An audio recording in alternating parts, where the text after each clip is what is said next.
আসসালামু আলাইকুম বন্ধু, মোটরসাইকেল রিপেয়ারিং সেন্টারে সবাইকে আন্তরিক শুভেচ্ছা ও অভিনন্দন। আমাদের সামনে যে বাইকটা দেখতেছেন এটা হচ্ছে MT-15 ভার্সন 2, তো ইন্দো ভার্সন। তো এই বাইকটার যে প্রবলেম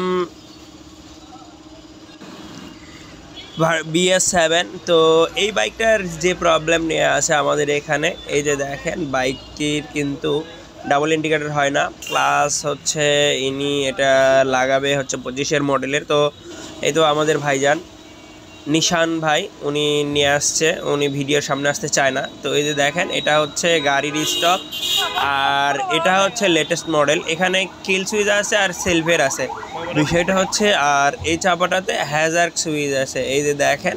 তো যাই হোক, এখানে কোম্পানি জ্যাক দিয়েই রাখছে, শুধু এই জ্যাকটা নাই।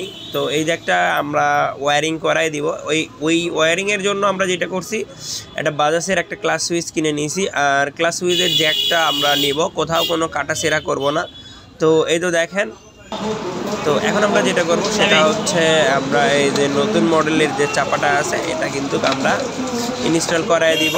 তো দেখতে থাকুন আমাদের ভিডিওগুলো। আর এখানে আমরা বিষয়টা হচ্ছে আমরা আপনাদের জন্য ভিডিওগুলো বানাই, কে কোথায় ভুল করে রাখছে বা আপনারা কিভাবে নিত্য নতুন কাজগুলো শিখবেন, সেই জন্য আমরা এই ভিডিওটা করা।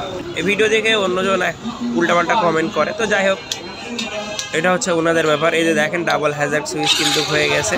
এবার দেখেন গাড়িটা চালু হয়ে যাবে। এই তো গাড়িটা চালু হয়ে গেছে।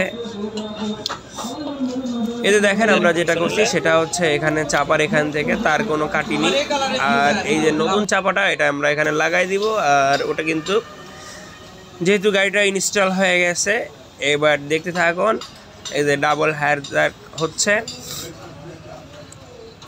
অনেক সুন্দর লাগতেছে। ধন্যবাদ। অবশ্যই আপনাদের মূল্যবান মতামতগুলো আমাদের কমেন্টসের মাধ্যমে জানাবেন। আর অবশ্যই আমাদের কাজগুলো যদি ভালো থাকে পেজে ফলো দিবেন, ইউটিউব চ্যানেলে সাবস্ক্রাইব করবেন।